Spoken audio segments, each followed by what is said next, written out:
Bapak Ibu derek diisi depannya, terutama sayap kirinya ya, biar videonya nggak kosong sekali. Jadi ini protagonis mana saja ya? Stella Marto, Bumi, Tukul. Ya, tapi kalau yang luar wilayah ya.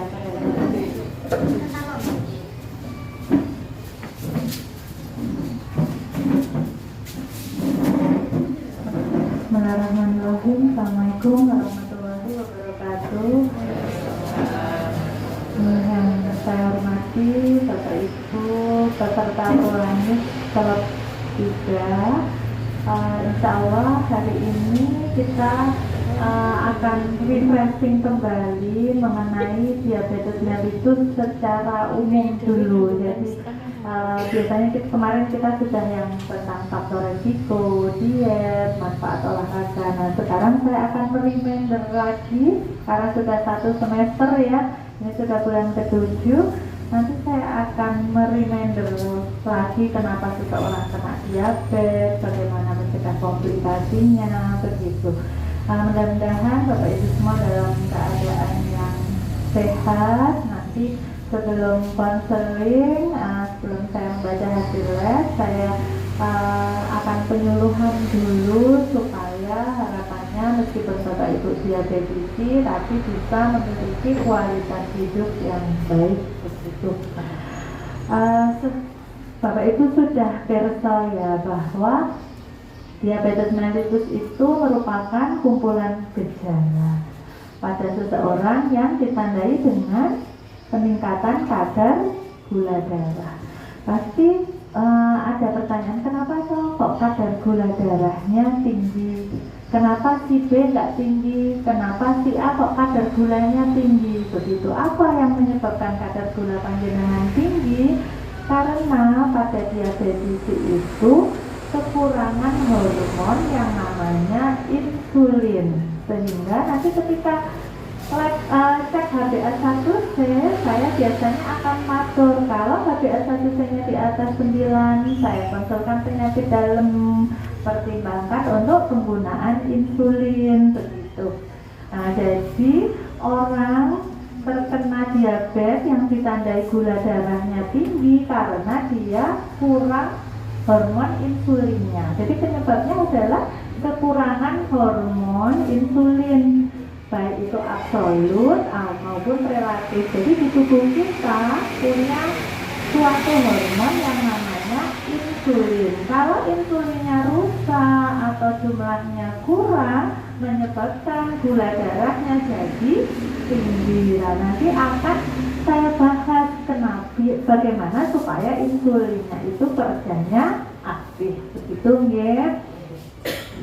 Klasifikasinya saya rasa yang lenggah di sini tidak ada yang menderita diabetes mellitus tipe 1. Kenapa?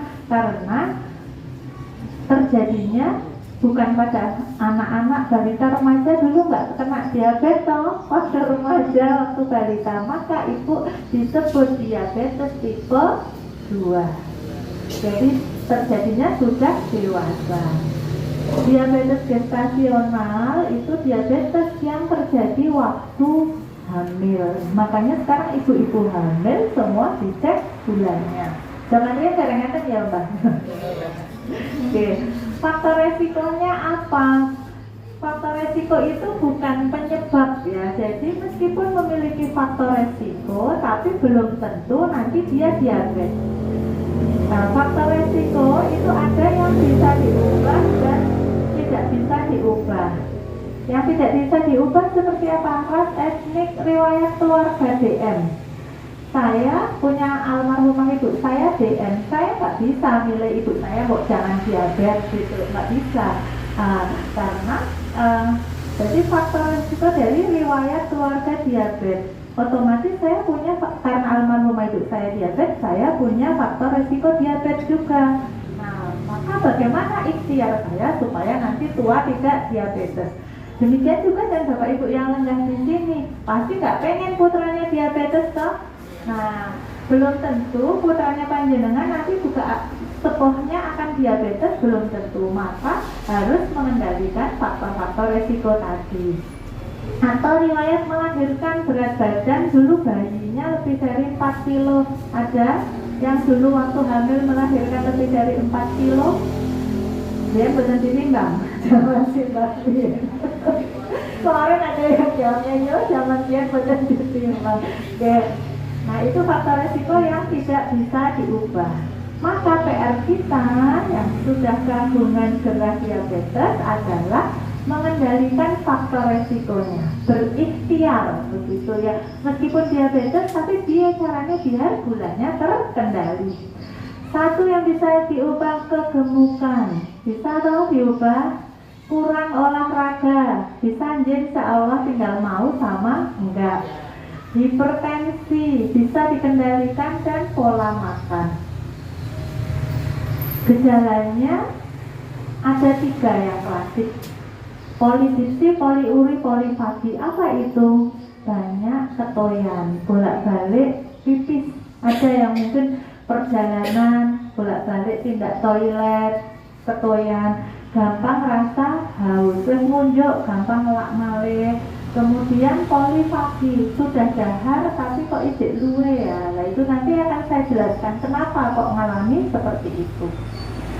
Gejala lain peninggalnya mulai kabur. Ada ya yang mulai pedut-pedut. Untuk mirsani, kalau ada keluhan begitu segera konsultasikan ke kami. Karena kalau sudah ada begitu takutnya ada komplikasi mikrovaskular. Nanti saya bahas di belakang. Gatel, cepat lelah, ngantukan, lagi pengawasan ngeti-ngeti wes rampung karena ketiduran. Lukanya sulit sembuh. Misalnya saya punya pasien diabetisi yang 1 bulan ini medikasi 2 hari sekali karena lukanya, kalau sudah luka dia sulit sembuh. Nanti saya bahas kok bisa lukanya sulit sembuh. Maka dianjurkan pada Bapak Ibu yang diabetes ngasem alas kaki, baik itu di dalam maupun di luar rumah, apalagi ke sawah. Masih ada yang ke sawah? Nah, ngasem sepatu, pakai sepatu boot, pakai alas kaki ya. Kemudian penegaan diagnosisnya tetap dengan cek gula. Jadi penegaan diagnosis ada 3 gejala klasik tadi, yang bolak-balik ketoyan, pipis terus, gampang lapar, dan cek gula darah puasa. Ada yang tidak sini cek kemarin tanggal 12 gulanya tidak siam dulu, diusahakan siam dulu ya. Nah nanti panjenengan tersani hasilnya disebut terkendali kalau dia sudah di bawah 126. Nah nanti dia bertanya gulanya kok ijek 200, berarti dia belum terkendali kalau sudah siang, karena gejala klasik dan gula darah puasa lebih dari 126 itu adalah penegaan diagnosis diabetes. Kalau HbA1c yang kita cek di bulan April Oktober di bawah berapa, ada yang ingat? Ada yang ingat nggak? HbA1c nya normalnya di bawah berapa? Di bawah 7%, ya betul, di bawah 7%. Nanti ditersani kalau HbA1c nya masih belum di bawah 7%, artinya rata-rata gula dalam 3 bulan sebenarnya belum stabil. Nanti dievaluasi apakah dietnya atau obatnya yang harus kita gantos.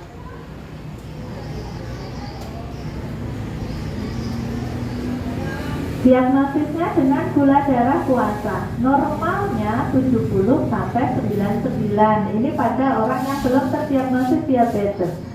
Pradiabetes 100 sampai 125. Putra putri panjenengan, misalnya ada PTM ya di puskesmas, itu kan biasanya ke desa-desa, ke posyandu ya, itu ada PTM. Coba putranya dicek gula puasa berapa. Kalau dia ada di 100 sampai 125, maka dia pradiabetes. Ini yang saya ikhtiarkan juga, orang tua saya diabetes, maka saya harus cek juga nih gula darah puasa atau HbA1c. Saya sempat di 110 waktu itu. Saya udah deg-degan, jangan-jangan saya pradiabetes juga, maka saya harus mengendalikan faktor-faktor risiko. Ternyata saya cek HbA1c masih normal 5%. Disebut diabetes kalau di atas 126. Nah, nanti putra-putrinya yang sudah dewasa, sudah itu coba diatur cek gula darah puasanya berapa Nduk gitu. Kalau dia ada di 100 sampai 125 maka dia pradiabetes. Kalau sudah pradiabetes, kendalikan faktor risikonya supaya tidak terjadi diabetes. Gejalanya tadi sampun ya, sering buang air kecil, cepat merasa lapar, berat badannya turun, tapi padahal nafsu makannya bertambah, ngantukan, cepat capek, luka nggak sembuh-sembuh, kemudian kesemutan, jimper-mer, terus gigi goyang, penglihatannya kabur. Nah, komplikasinya yang berbahaya adalah kerusakan ginjal. Ada nggak dok pasien jenengan yang berakhir dengan cuci darah? Kami punya 2 pasien yang nefropati DM. Komplikasi diabetes dengan dia harus terpaksa hemodialisa cuci darah karena apa? Gulanya tidak terkendali. Kemudian gangren itu luka sampai hitam. Kemudian kalau dia ke jantung bisa terjadi serangan jantung. Kalau dia ke otak bisa terjadi stroke. Kalau dia ke peninggal bisa terjadi kebutaan atau gigi goyang dan tanggal. Aduh, kok meden-medeni dok. Nah, kita berikhtiar biar tidak terjadi komplikasi. Maka apa yang harus kita lakukan begitu ya nanti. Dan komplikasi yang berbahaya adalah koma ketoasidosis. Koma ketoasidosis ini terjadi kalau kadar gula darahnya terlalu tinggi. Kok bisa dok terjadi komplikasi? Pasti begitu nggih. Kok bisa sih seseorang yang diabetes terjadi komplikasi? Karena pada PIDM darahnya lebih kental dibanding orang yang tidak diabetes. Nah, kalau darahnya ini kental, maka alirannya jadi pelan. Kalau alirannya pelan, maka suplai darah ke organ-organ tadi jadi turun. Misalnya dia suplainya harusnya aliran darah ke jantung, tapi karena terlalu kental dan alirannya lambat, maka sering ada cengkring-cengkring di dada atau yang lainnya. Nah, ini tadi karena darahnya kental, alirannya jadi lambat, maka menimbulkan komplikasi yang kita sebut makrovaskuler, mikrovaskuler. Apa itu makrovaskuler? Makrovaskuler kalau dia kena di pembuluh darah yang besar. Contoh komplikasinya apa?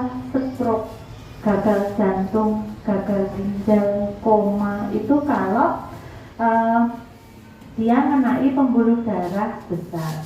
Kalau dia kena pembuluh darah kecil atau yang kita sebut mikrovaskular, komplikasinya kesemutan. Sudah ada yang merasakan seperti itu?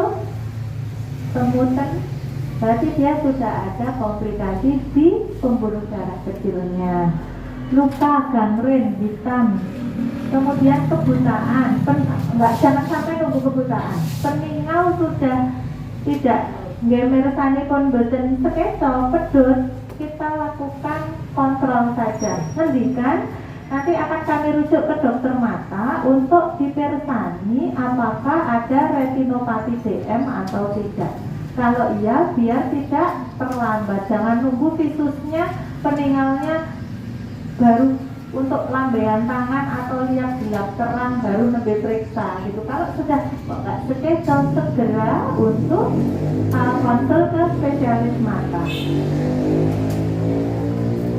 Nah, sekarang ikhtiarnya bagaimana? Meskipun diabetisi, tugas manusia, tugas kita adalah berikhtiar. Nah, bagaimana supaya kadar gula darahnya stabil? Satu, rencanakan makan yang baik. Batasi apa? Gula. Ya, pagi-pagi ada yang wedangan 1 sendok teh gula. Nah, mulai dibatasi. Wes marem zaman muda dulu ya.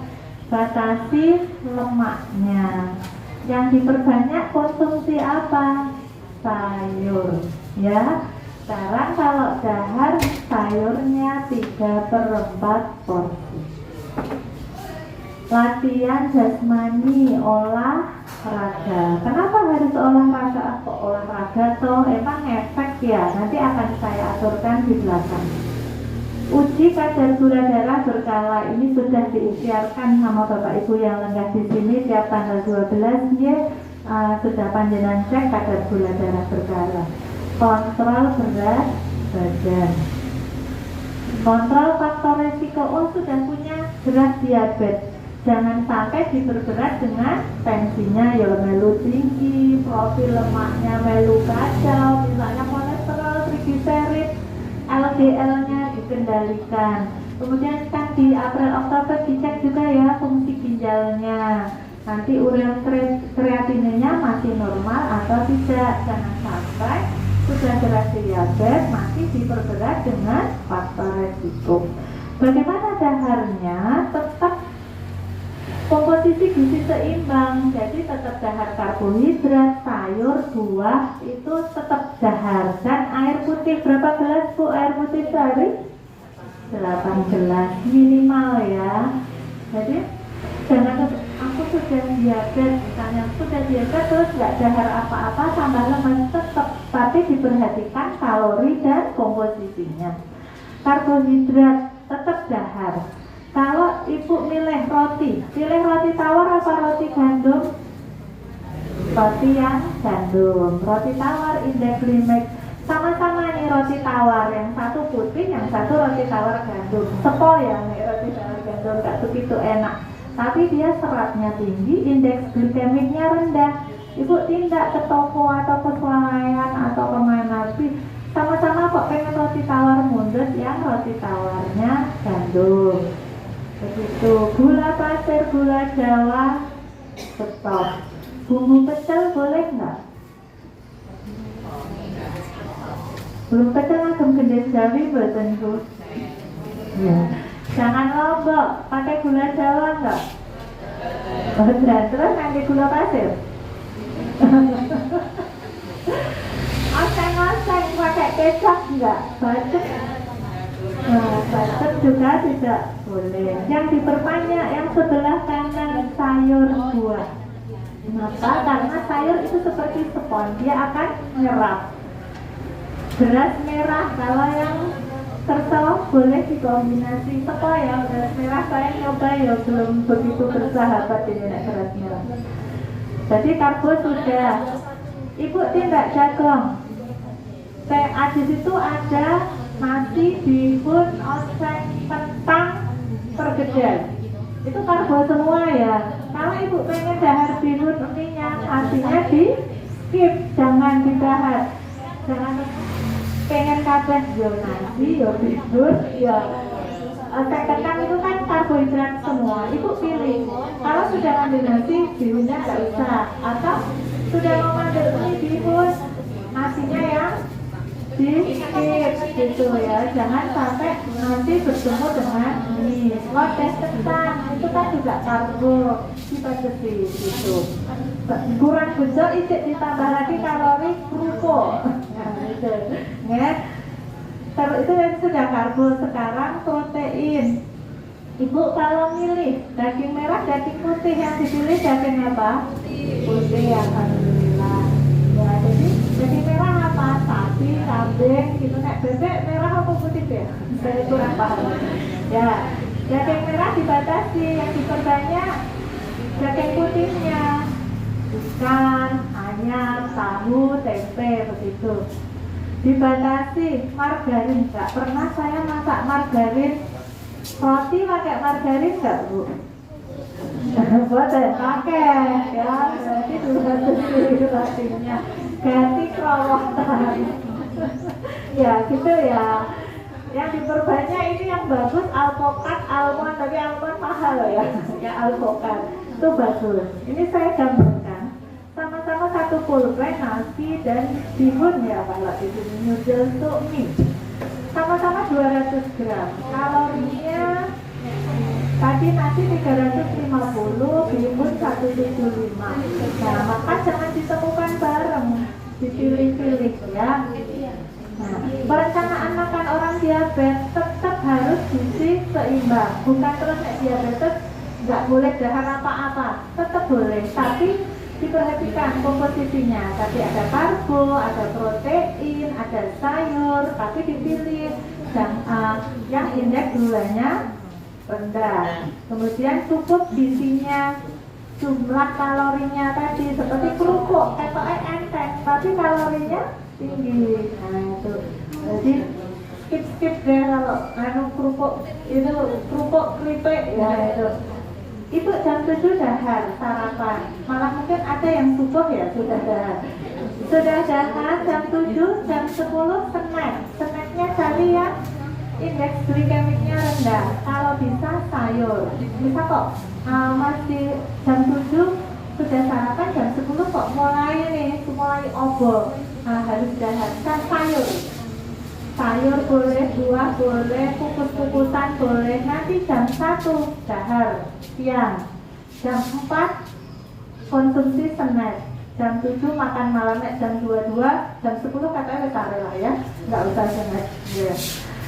Jadi intinya pada diabetes tetap 3 makan utama, 3 kali snack, tapi snacknya dicari yang indeks gulanya rendah. Terus olahraga. Jadi penelitian di Inggris itu diet dan olahraga bisa mencegah diabetes sampai 58% dibandingkan hanya obat metformin saja cuma 30%. WHO tahun 2012 13 tahun yang lalu.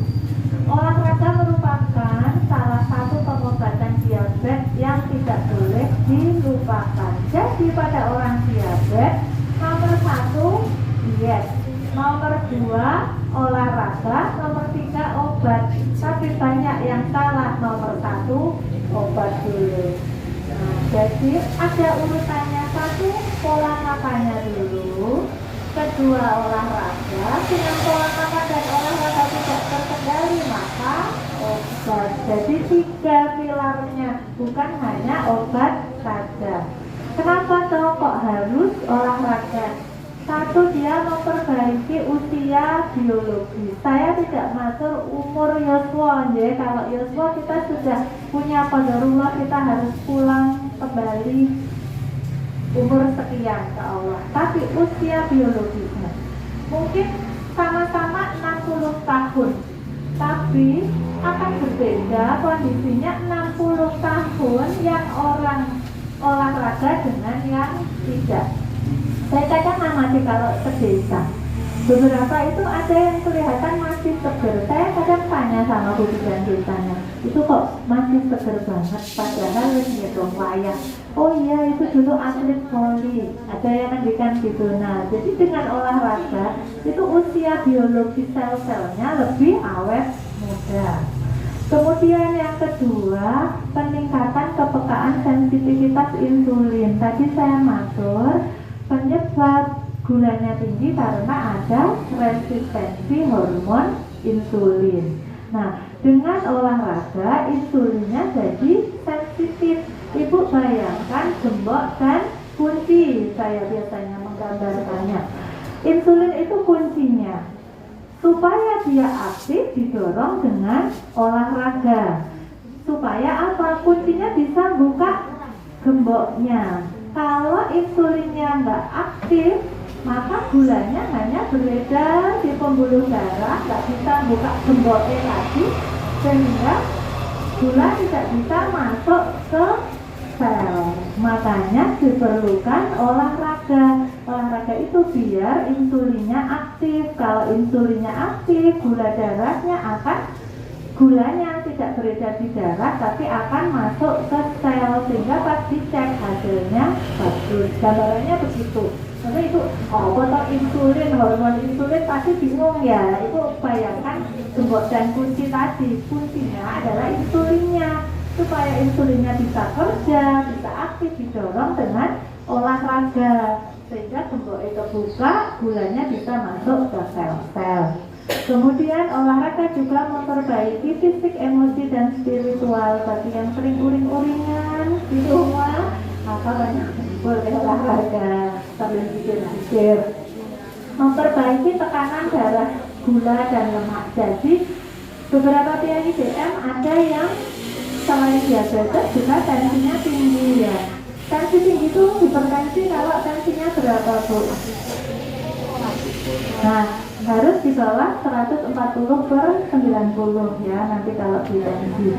Nah, dengan olahraga pembuluh darahnya vasodilatasi, tekanan darahnya juga akan normal. Kemudian gulanya terkendali, profil lemaknya juga akan normal. Olahraga terhadap kebutuhan insulin. Jadi olahraga bisa meningkatkan aliran darah ke kapiler-kapiler yang di organ-organ tadi, sehingga lebih banyak insulin yang tersedia. Dengan olahraga insulinnya banyak yang tersedia, kerjanya aktif. Dengan begitu akan mengurangi kebutuhan insulin, otomatis gulanya menjadi normal. Persiapan olahraga. Jangan olahraga kalau kadar gula darahnya di atas 250 karena bisa menyebabkan ketosis. Makan dulu bagi yang kiai sepuh. Kemudian hindari, karena ini banyak yang lansia ya, banyak yang 60 tahun ke atas, hindari gerakan yang bungkuk dan memutar kepala. Kenapa? Supaya tidak saraf kecepet, tidak boyoan. Mau olahraga buka bungkuk malah boyoan kan nggak lucu. Jadi olahraga paling enak apa? Jalan kaki. Kapan olahraga dilakukan? Sehari berapa menit, Bu? 30 menit ya. Kemarin ada beberapa olahraga pendak di sana ya, Mbak, pinter menit 10 belum ya. 30 menit seminggu berapa menit? 150 menit ya, 5 kali. Kalau 60 menit itu tidak kita anjurkan pada lansia. Mungkin kalau seperti saya, ada Mbak Eli, Mbak Nani itu berani 60 menit, tapi pada lansia tidak kita anjurkan. Kalau 60 menit maka seminggu 2-3 kali. Karena ibu kan sudah nggak ngantor, ada yang sudah pensiun dan lain sebagainya, bisa ya olahraga tiap hari. Kalau kami harus seminggu 15-30 menit agak sulit, maka 60 menit seminggu 2-3 kali. Sayangnya kadarnya sudah 40 tahun ke atas, kok nggak dari dulu gitu. Saya punya teman puskesmas, mungkin beberapa teman-teman puskesmas yang putranya sudah kuliah itu dijajarkan kok umurnya kode, ternyata dia olahraganya bagus, dia hobi senam, hobi akvoli, kok beda ya lah. Pengennya tua dan mirip-mirip itu, maka berikhtiar begitu. Nah, manfaat olahraga juga berlangsung 2 kali 24 jam. Jadi ibu olahraga 30 menit, manfaatnya 2 hari. Kemudian kegiatan sehari-hari, jalan kaki ke pasar, berkebun, itu kan sudah ya, ke sawah, malah kemarin pemberitaan barang itu kan jalan kaki juga. Tapi yang jasmani yang dianjurkan untuk panjenengan jalan kaki saja, berenang kayak jarang ya. Paling enak jalan kaki 30 menit seminggu, minimal 5 kali. Mungkin ini yang bisa saya aturkan. Jadi kontrol diabetes kita untuk kehidupan kita yang lebih berkualitas jangka panjang. Ini yang saya sampaikan. Apabila dalam saya matur banyak kehilafan, kekurangan, mohon diikhlaskan. Semoga Bapak Ibu semua, kita semua selalu dalam penjagaan dan lindungan Allah dimanapun kita berada. Bila kita hidayah. Wassalamualaikum warahmatullahi wabarakatuh.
Ambil tanda tangan dulu ya.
Masak ya Mbak ya.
Di atas 200. Kelas.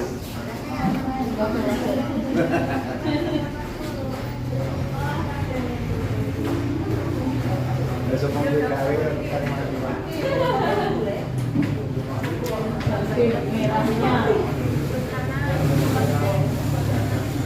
Nanti lakukan kita.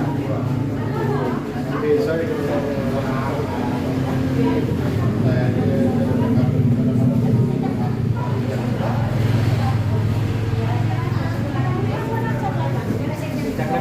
Oh ya benar. telat.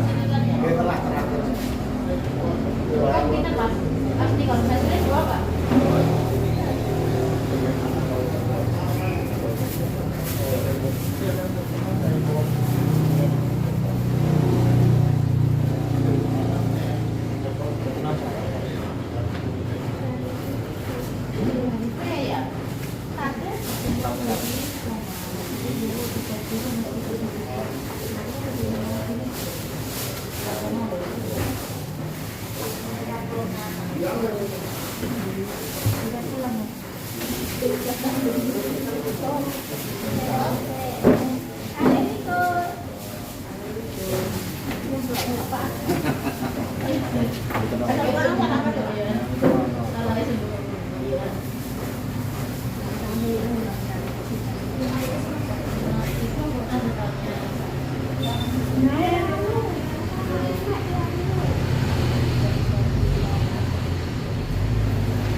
Ibu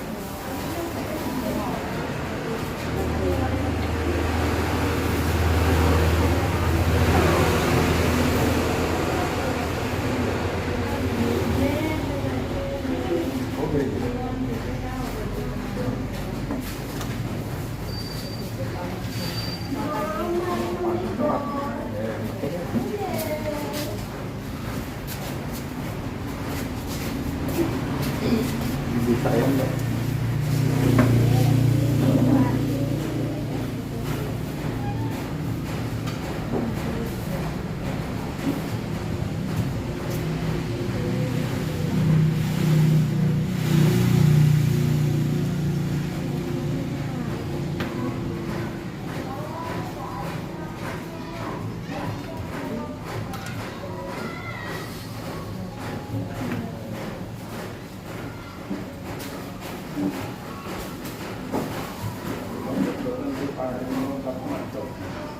Nah, obat makan bener iki Pak, iki khusus obat gula.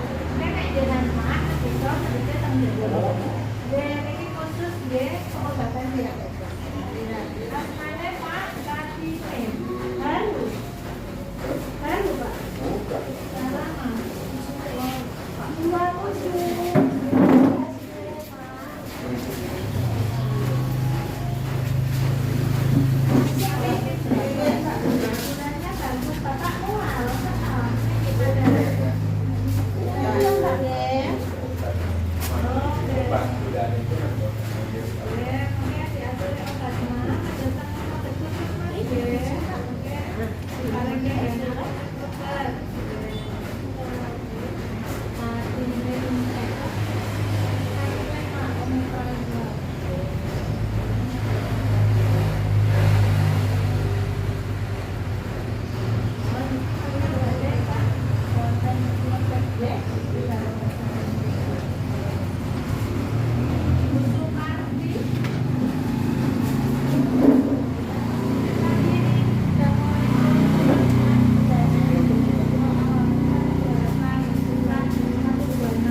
sini.